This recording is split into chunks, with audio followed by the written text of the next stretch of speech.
Pronto.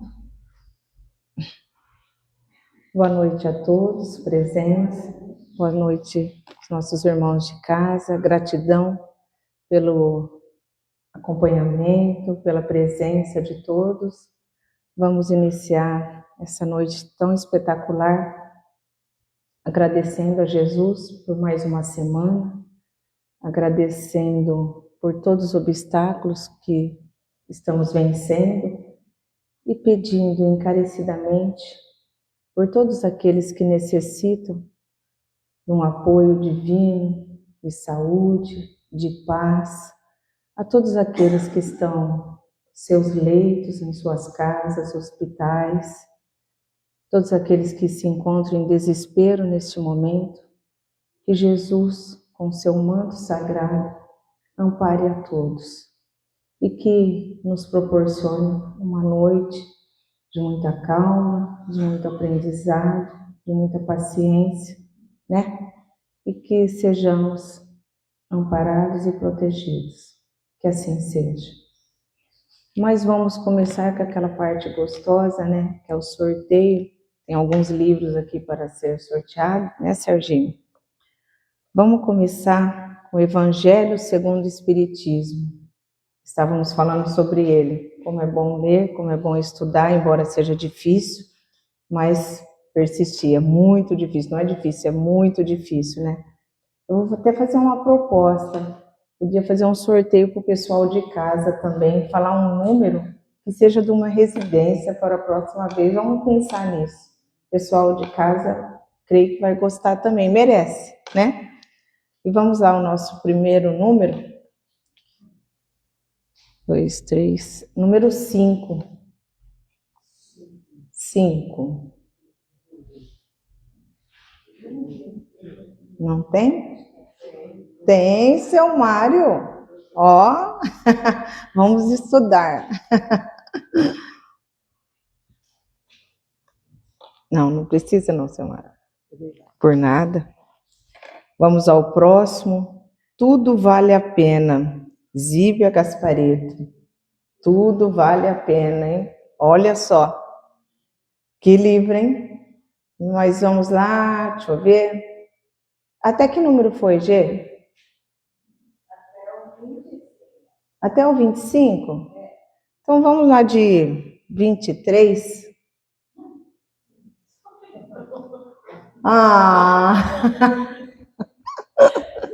Não vale, né, Vera? Não vale, né, gente?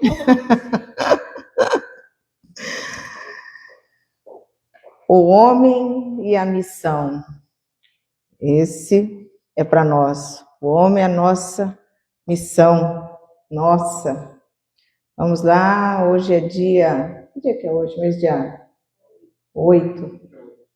8.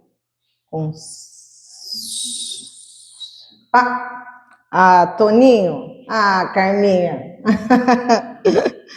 Eurípides, o homem e a missão. A sua missão, Toninho.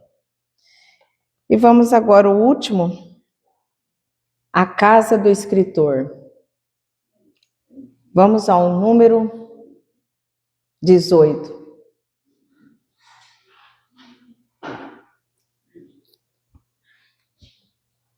Vamos todo mundo ler a casa do escritor lá com o seu Inácio. Isso, obrigada. Por nada. Então vamos nós, a nossa conversa de hoje, não é uma palestra. Palestra, quem me dera estar aqui para fazer uma palestra, né? Então, nossa conversa, nosso diálogo de hoje. Vou usar aqui um livro, Alicerce da Fé, pelos Espíritos de João e Lázaro José, psicografia de Irene Pacheco Machado. E aí eu peguei lá o tema, não julgueis para não serdes julgado. Esse tema é muito amplo, né? Aqui no livro é o capítulo 29. E no estudo do Evangelho segundo o Espiritismo, ele se encontra no capítulo 10, no item 11. Então não julgueis, pois para não serdes julgados, porque com o juízo que julgarmos os outros, sereis julgados. E com a medida com que medirdes, vós medirão também a vós. Vos medirão também a vós. Então, de qualquer forma que julgarmos, a flechinha volta, né? Tem até aquele dizer, ó, não aponta o dedo para as pessoas. Enquanto você aponta um dedo, tem 3 voltados para você e um levantado, que é o de Jesus. Minha filha, será que está certo você apontar, você julgar, né? Então é muito difícil isso, não julgar. Vamos começar pela mente. O poder da nossa mente é imenso. A mente manda no nosso corpo, manda no nosso sentimento, manda em nossas emoções. E o julgar, primeiramente, onde ele habita?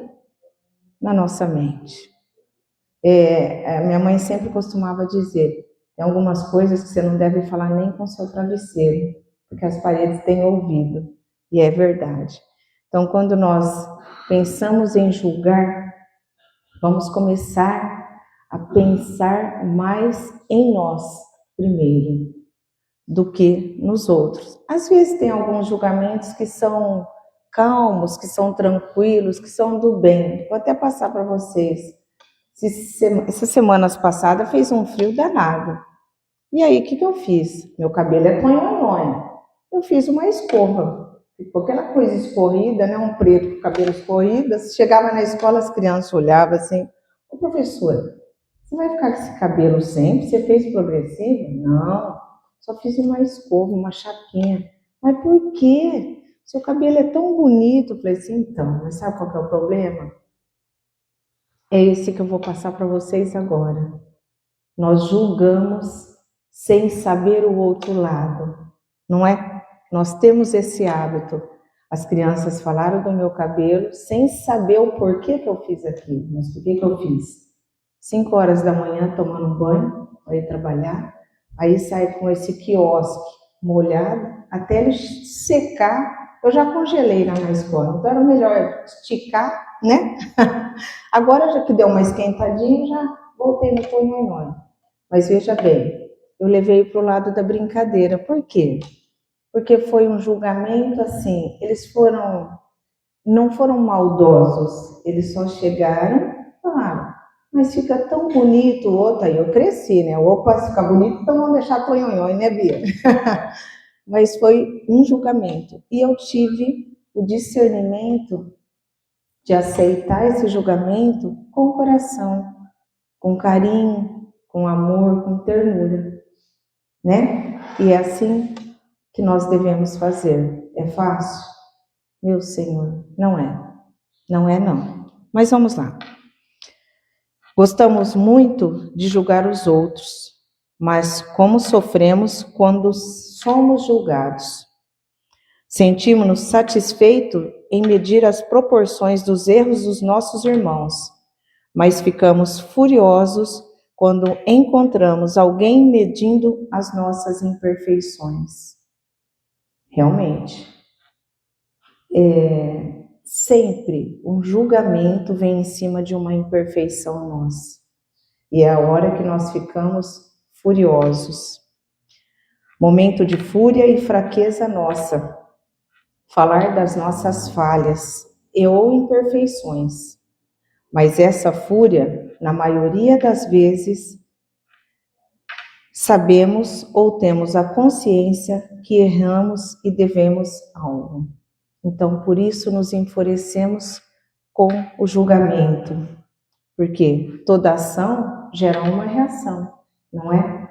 Então, quando somos julgados, principalmente pelas nossas falhas, nos enfurecemos e muito. E não é uma coisa boa, é muito ruim. Isso é mal para quem nos julga, isso é mal para conosco, isso é mal para o próximo. Mas, enfim, os egoístas são os mais sofredores por deixarem muito e darem pouco. Ou melhor, por se darem muito e doarem pouco. Eles se dão em quê? Em julgar o próximo. Pois desejam muito e não sabem que só recebem aquilo que desejam. Eles se desejam apenas a si mesmo e não aos outros. Aos outros vai apenas o direito de julgar. Porém, à medida que julgamos, somos renovados e ofertamos do Espiritismo, do mundo espiritual, de tudo aquilo que nos está ao nosso redor de forma negativa e vem em dobro para conosco. Então temos que atentar muito nesse julgamento. Necessitamos equilibrar a nossa mente e assim aquietá-la contra os pensamentos e os julgamentos, que na maioria das vezes são negativos. Pois nesse momento somos tomados pela emoção. Essa emoção, a partir do momento que nós começamos a julgar, é uma emoção negativa, não é? Por exemplo, de todos que estão aqui, eu tenho uma dúvida se dias desse ninguém julgou o Ancelotti e o Bruninho. Meu Deus, por que foi pôr o Bruninho para bater aquele pênalti? É o Bruninho, né? Por que foi pôr o Bruninho? Haja visto que tinha o Vini para bater o pênalti, o melhor dos melhores. Nós estávamos com o coração na mão e olha como que é o julgamento. Há uma semana atrás, todo mundo aplaudiu o Ancelotti, estavam todos amando o Ancelotti. Mas aí, por uma falha do Bruninho, o Ancelotti também não presta. O Bruninho não vou nem falar nada. O Brasil, então, misericórdia. Que time que é esse que não joga com o coração? E quem assistiu ontem o jogo dos irmãos argentinos ficou louco. O brasileiro tinha que ter essa garra. Essa foi a frase. Nós caímos no julgamento. Mas aí teve um problema gravíssimo. Será que nós sabíamos o que estávamos falando? Será que quando nós julgamos, nós sabemos? Paramos um minutinho, um segundinho para pensar. E se o Vini bate aquele pênalti e erra? E aí? Não, o Vini não iria errar. Por que não? Esse é um outro tipo de julgamento. Quando acontece algo ruim, a primeira fala que vem em nossa mente: meu Deus, por que comigo? Ué, eu não posso, mas o outro pode. O outro tem força, o outro merece ser julgado. Eu tive uma experiência há pouco tempo muito cruel de julgamento. Minha filha está aqui, ela sabe perfeitamente do que eu vou falar. Foi uma experiência muito dura, muito dura. Eu nunca tinha passado por isso. Eu confesso a vocês e agora a ela, que aqui está, que foi uma das piores dores que eu senti, né? Desde quando perdi o meu esposo. Foi esse julgamento foi um julgamento real assim, afirmado. Ela é, ela faz, ela foi. Então isso chegou, eu quase enlouqueci no dia. Eu achei que eu fosse enlouquecer. Lágrimas eu não tinha mais, porque me pegou assim, foi muito cruel o julgamento. Chorei muito, adoeci espiritualmente, fisicamente, mas me refiz. Passado alguns dias, veio a calmaria. Do quê? A compaixão pela pessoa que me julgou. Por quê? Por que eu cheguei nessa calmaria? Porque essa pessoa, para ela precisava me julgar para ela sobressair de algo que estava incomodando a ela, de algo pequeno que ela tem e não eu. Então eu vim entender o motivo pelo qual ela me julgou tão maldosamente. Doeu? Doeu. Mas, em fração de segundos, Carminha, eu tive compaixão dessa pessoa. E tenho até hoje. Porque ela precisou me ferir para ela se elevar de uma forma negativa. Porém, eis que entrou a reforma íntima. Essa, Serginho, que temos que fazer diariamente. Se não é essa reforma íntima, meu Deus, eu não sei o que eu faria. Acho que eu não agiria da forma que eu agi. Mas vamos continuar. Então, sabemos que na maioria das vezes necessitamos equilibrar a nossa mente e aquietá-la contra os pensamentos e os julgamentos negativos, pois nesse momento somos tomados pela emoção, algo bem negativo. Porque mesmo que não sabemos o que falam ou o que pensam sobre nossas falhas ou julgamentos, também nos enfurecemos com a situação.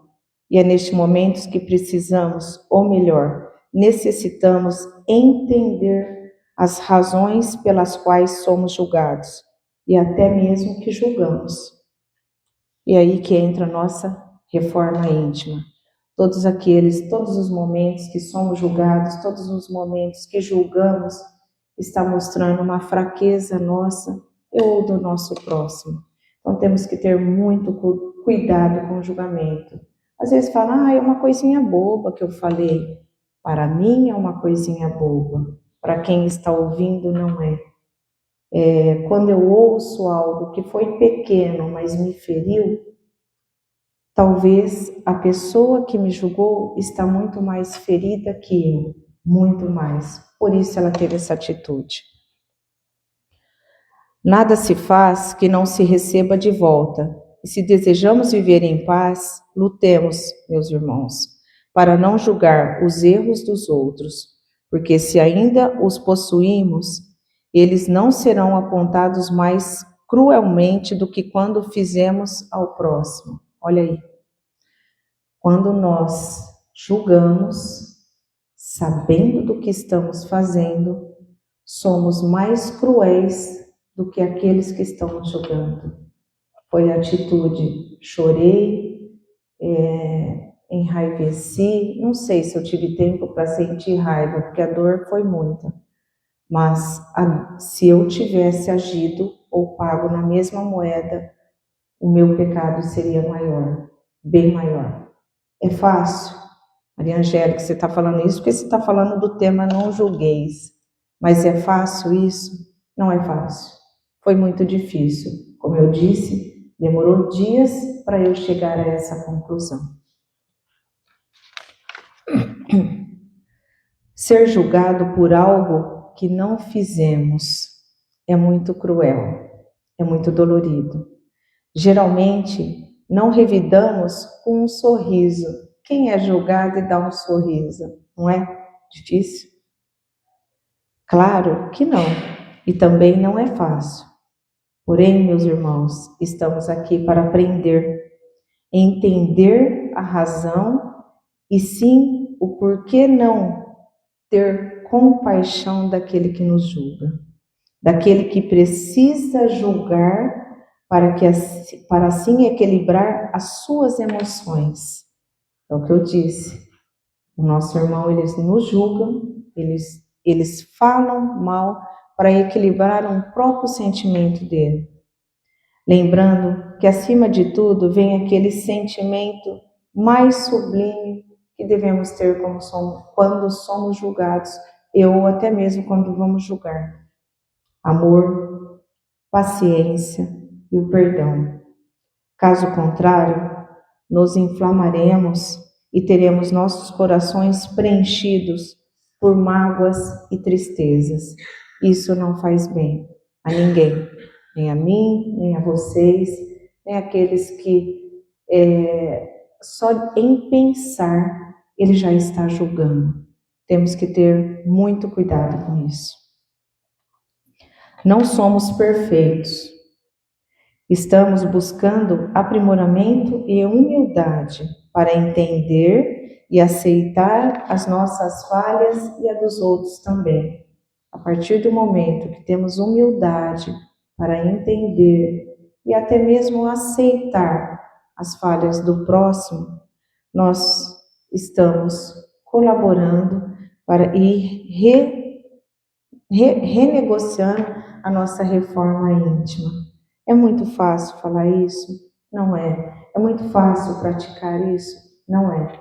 Mas devemos nos esforçar ao máximo. A melhor maneira de lutar contra os nossos próprios erros é transmitir o amor. Os imperfeitos não apontam erro nem fazem julgamentos. A faixa que atinge dá-lhes o valor do dever. Vamos tentar cumprir o nosso de ser vivente, de explanar, de expressar, de tentar entender o nosso irmão, o nosso próximo, que ele precisa julgar para que ele se refaça na vida espiritual. Na maioria das vezes, julgamos os outros pelas aparências, preconceito ou até mesmo pelas formas de agir e falar. Porém, estamos longe de conhecer o passado e os sentimentos reais que cada um, ou melhor, que cada ser humano possui ao julgar. O que devemos fazer então? Calar, evitar até pensar, pois já estamos julgando quando pensamos mal do próximo. Coloquem isso em mente, estamos julgando. E tem uma frase que eu gosto muito de aplicá-la. Eu trabalho muito com a razão e a emoção. A emoção faz bobagem, a razão não. Porém, a razão organiza pensamentos, mas a emoção nos conecta a ele. Portanto, não julgueis, para que não sejais julgados. Então, lembre-se sempre disso. A razão organiza os sentimentos. Quando nós falamos, nós vamos agir com a razão, nós vamos organizar tudo. Mas a emoção nos conecta a esse sentimento. É quando vem aquela fúria, o coração apertou, ouviu alguma coisa que doeu lá dentro, enquanto mãe, enquanto esposa, enquanto esposo, enquanto filha. Vamos tentar segurar essa emoção. E eu vou ler uma frase, um trechinho do livro Caminho Espírita, muito velhinho, Francisco Cândido Xavier, de diversos autores. O tema é: pense nisso. Se você considerasse as provocações e as desvantagens do ofensor, se experimentasse na própria pele o processo obsessivo do companheiro caído em tentação, se você carregasse a sombra da ignorância tanto quanto aquele que erra, se sofresse a dificuldade do amigo que não lhe pode atender aos desejos, se estivesse doente, qual pessoa que procura ser agradável sem consegui-lo?